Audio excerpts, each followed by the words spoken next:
छात्र अगर चाहे तो तकदीर बदल सकता है, पूरी दुनिया की तस्वीर बदल सकता है, बस ये जान ले कि उसका इरादा क्या है।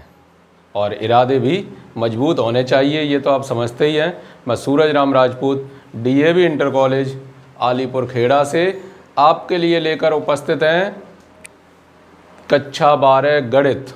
टॉपिक चल रहा था समाकलन, सब्स्टिट्यूशन मेथड ऑफ इंटीग्रेशन, प्रतिस्थापन विधि द्वारा समाकलन। आइए देखते हैं पार्ट नंबर 1।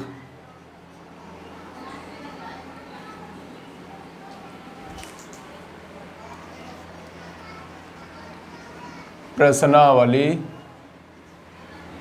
10A, प्रतिस्थापन विधि, इंटीग्रेशन बाय सब्स्टिट्यूशन। इसके अंतर्गत देखेंगे आप, निम्नलिखित फलनों का x के सापेक्ष समाकलन ज्ञात कीजिए। लिखा है उस पर इंडेक्स में, निम्नलिखित फलनों का x के सापेक्ष समाकलन ज्ञात कीजिए।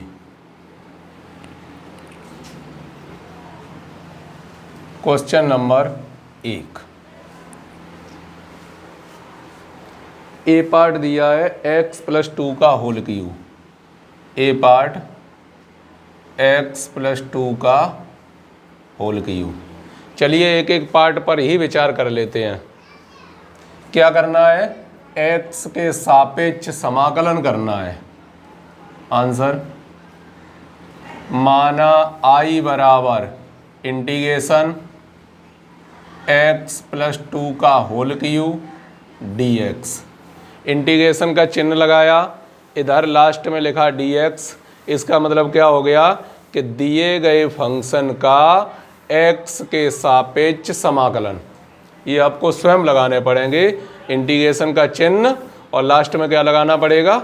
dx। तो x के सापेक्ष समाकलन। अब x के सापेक्ष समाकलन करने के लिए यह बहुत ही एक शॉर्ट विधि है, प्यारी सी। जैसे कि कोष्टक में जो भी दिया होता है उसे मान लेते हैं। कोष्टक में जो भी दिया होता है उसे मान लेते हैं। माना x+2 बराबर t, और जिसे मानते हैं उसका करते हैं अवकलन। अवकलन करेंगे तो इसका क्या होगा? dx। हालांकि x के सापेक्ष अवकलन करते हैं, इसका हो गया कितना? 1, इसका हो गया 0, और इसका dt/dx। कैंची का जब गुणा होगा तो dx बराबर क्या आएगा? dt। उसी तरीके से लिख लिया, I बराबर इंटीग्रेशन t³ dx की जगह क्या रखते हैं? dt। अब इसका होगा t के सापेक्ष समाकलन, जिसे मानते हैं उसका करते हैं अवकलन। तो dx बराबर dt। इसका हो गया t⁴/4 प्लस c 1/4। t की वैल्यू रख दी x+2 पावर 4 प्लस c, और आंसर।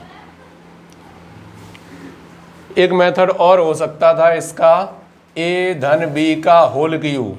होल क्यूब पूरा खोल लिया, खोलने के बाद आप अलग अलग अलजेब्रा के जैसे पिछले वाले चैप्टर में करते रहे हैं उसी तरीके से भी कर सकते हैं। यहाँ किससे करना है? प्रतिस्थापन विधि द्वारा, किसी की जगह दूसरी की स्थापना करके उसके बाद उसका समाकलन करना।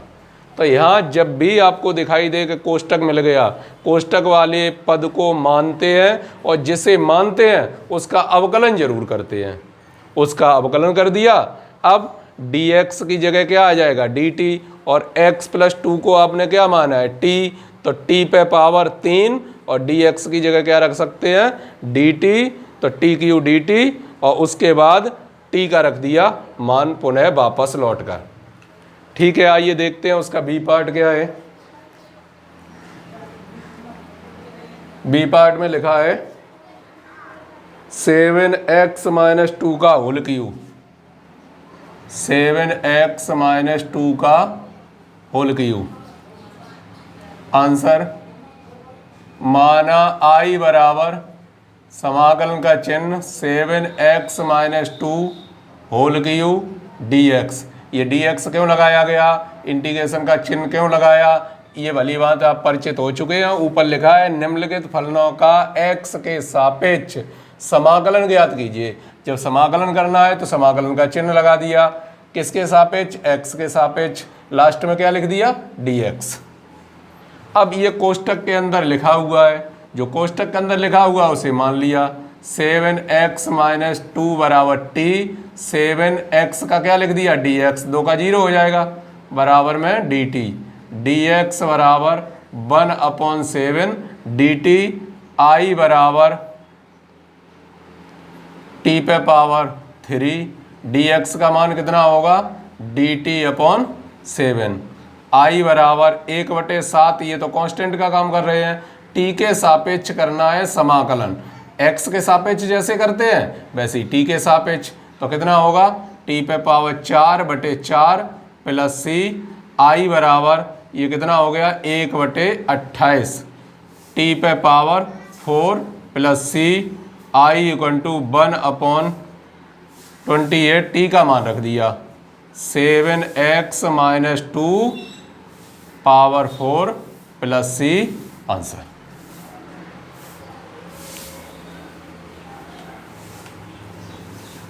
इस तरीके से इन पार्टों को बहुत आसानी से सॉल्व किया जा सकता है। आइए देखिए क्वेश्चन नंबर 2। क्वेश्चन नंबर 2 दूसरे में क्या लिखा है, रूट 4 माइनस 5x, ए पार्ट 4 माइनस 5x। आंसर माना I बराबर इंटीग्रेशन का चिन्ह 4 माइनस 5x dx। आपको इसमें कोष्टक दिखाई नहीं दे रहा, जब कोष्टक नहीं दिखाई दे रहा तो कोष्टक है कहाँ, इस तरीके से लिखा है। अब कोष्टक स्पष्ट रखा है सामने, कोष्टक वाले को मान लेते हैं। मान लिया, लेट 4 माइनस 5x बराबर t, 4 का तो 0 हो जाएगा, 5x का कितना हो गया dx, t का कितना हो गया dt, dx बराबर माइनस 1/5 dt, I बराबर इसे क्या माना t, तो t पे पावर 1/2, dx का मान ये रहा कितना, माइनस के 1/5 dt, I बराबर माइनस के 1/5, नियतांक हो गया बाहर कर दिया, वो कांस्टेंट का काम कर रहा है। करना केवल हमें किसका है, t पे पावर 1/2 dt का, माइनस 1/5, t पे पावर एक पावर बढ़ जाती है तो t पे पावर 3/2/3/2, तो ये कितने हो जाएंगे, माइनस के 2/15 और t का मान रख दिया 4 minus 5x whole power 3/2 plus c, और आंसर। इसी का बी पार्ट,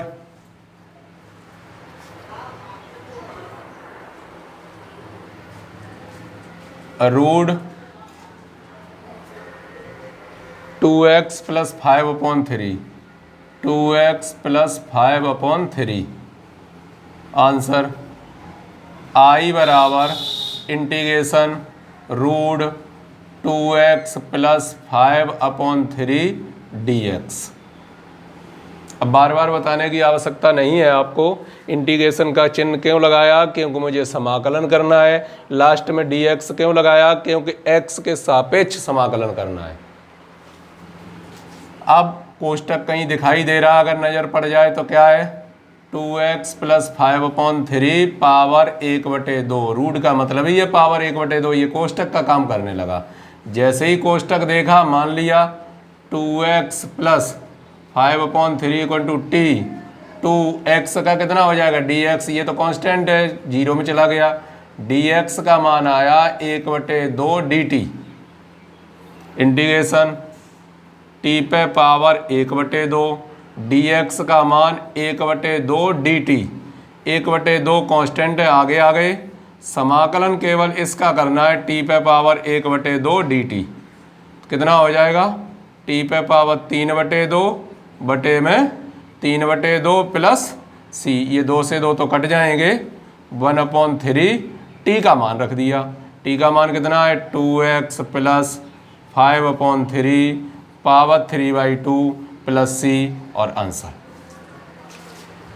तो बहुत ही इजी क्वेश्चन है। अब हम किस विधि पर जा रहे हैं, प्रतिस्थापन विधि द्वारा समाकलन हो रहा है इन प्रश्नों का, प्रतिस्थापन विधि द्वारा। आपने हाई स्कूल में भी इस प्रकार की विधियां पढ़ी होंगी, प्रतिस्थापन विधि, विलोपन विधि, वज्र गुणनखंड विधि, तो उन्हीं में से एक है प्रतिस्थापन विधि। तो प्रतिस्थापन विधि द्वारा इनका समाकलन हो रहा है।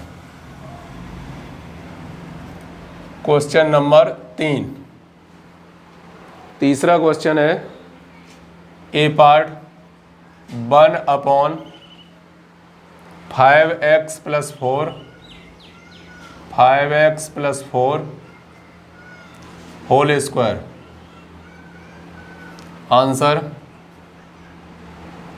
माना I बराबर integration 1/5x + 4 whole square dx, x के सापेक्ष समाकलन। कोष्टक के अंदर ये पावर आ गया, जब कोष्टक के अंदर आ गया मान लिया उसे, माना 5x + 4 बराबर में t, 5x की जगह dx, इसका मान 0, इसका मान कितना हो गया dt dx बराबर dt/5, I बराबर 1 इसे t माना तो t² हो गया, इसका मान dt/5, 1/5 बाहर आ जाएंगे, इंटीग्रेशन का चिन्ह।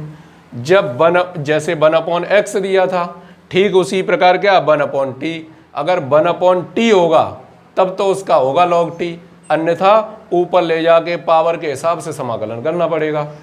तो ये पावर ऊपर जाएंगी तो क्या हो जाएगा t पे पावर -2, t पे पावर -2 dt। अब इसका आपको करना है समाकलन, तो एक पावर बढ़ जाती है, t पे पावर -1/-1, तो ये कितना आ गया माइनस के 1/5 t आ जाएगा नीचे, प्लस c -1/5 और t का मान 5x + 4 और प्लस c आंसर। देखते हैं इसी का बी पार्ट क्या दिया गया है। बी पार्ट में बी पार्ट में लिखा है 1/7x - 4 होल क्यूब। आंसर माना I बराबर समाकलन का निशान 1/7x - 4 whole cube dx, 7x - 4 = t, 7dx बराबर dt, dx का मान dt/7, I बराबर 1/t3 dt/7।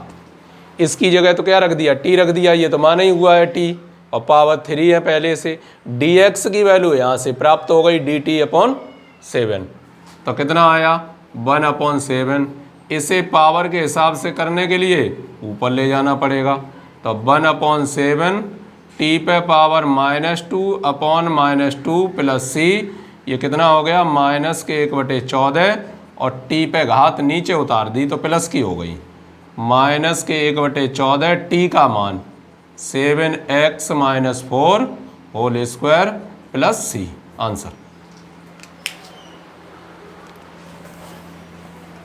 तो ये भी प्रश्न कठिन नहीं है, आपको जैसे ही कोष्टक दिखाई देता है, कोष्टक को मान लिया, मानने के बाद ठीक पहले वाली एक्सरसाइज पे पहुंच चुके हैं। आप पहले चैप्टर जैसे सॉल्व कर रहे थे, ठीक पहले कर रहे थे वो x के सापेक्ष कर रहे थे, अब मान के किसके t के सापेक्ष, आप और कुछ भी मान सकते हैं, ऐसी कोई प्रॉब्लम नहीं है। ठीक, आइए देखते हैं क्वेश्चन नंबर 4।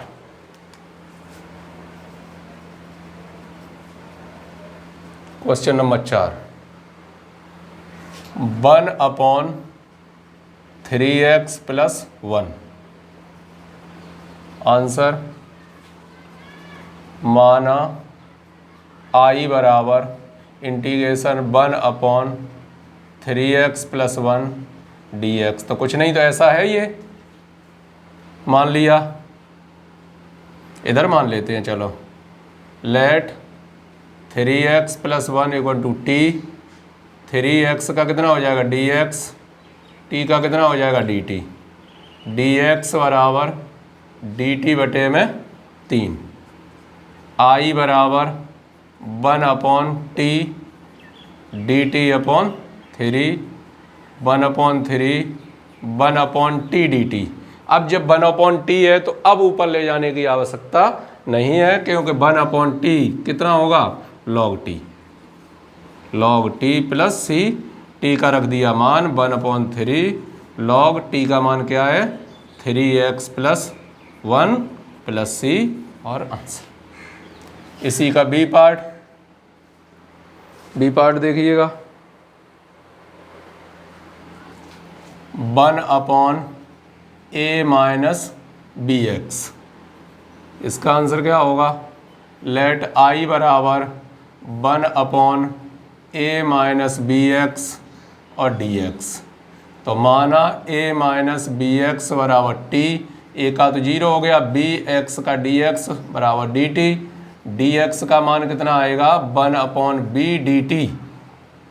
यहाँ मान रखेंगे 1/t, dx का मान 1/b dt, माइनस 1/b आगे आ गया 1/t dt, और 1/t का कितना होगा log t + c minus 1/b log t का मान रख दिया a - bx + c। That is our answer. तो काफ़ी सरल क्वेश्चन है, फिर भी कोई डाउट लग रहा हो एक बार देखिए। 3x + 1 आप अलग अलग तो कर नहीं सकते, बटे में लिखे हैं 2 पार्ट, ऊपर 2 पार्ट होते अलग अलग करके सॉल्व हो जाता, बटे में तो होगा नहीं। ठीक है, अब बटे में जोड़ घटा के भी बन नहीं पा रहे, लेकिन फिलहाल उसने लिखा ही है प्रतिस्थापन विधि द्वारा हल करने की कोशिश कीजिए। तो यहाँ कोष्टक लगाए, कोष्टक वाली संख्या को मान लिया, और मानने के बाद उसका एक आपको सरल सॉल्यूशन प्राप्त हो चुका है।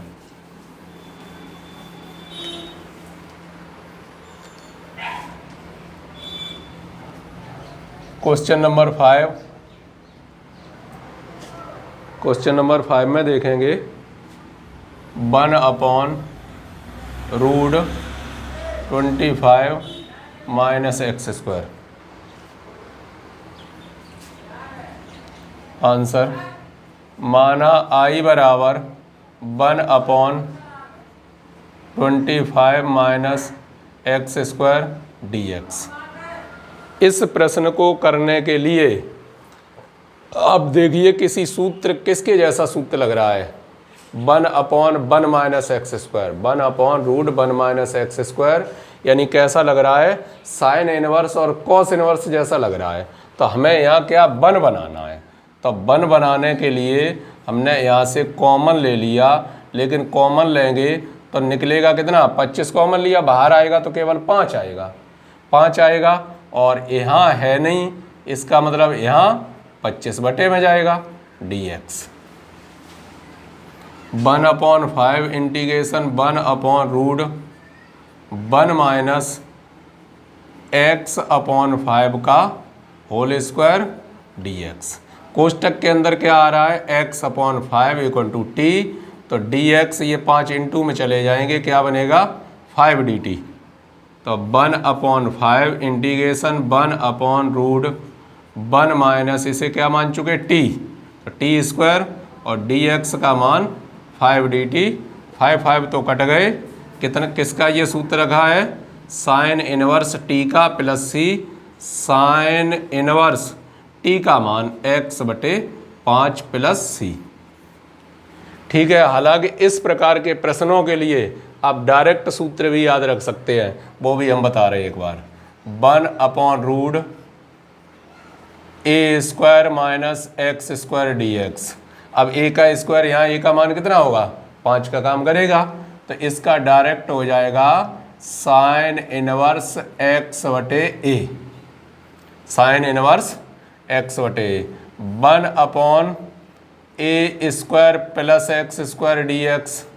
अगर ऐसा लिखा है तो 1/1 प्लस एक्स स्क्वायर किसका होता है, tan का, तो 1/a tan इनवर्स x बटे A 1/x under root a² minus X square dx।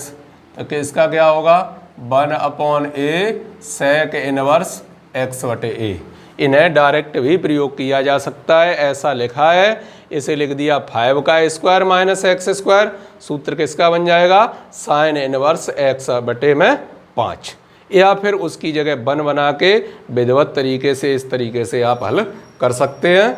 आइए देखते हैं, इसका एक पार्ट और बचा है, 1/1 root 1 minus 9x square B part.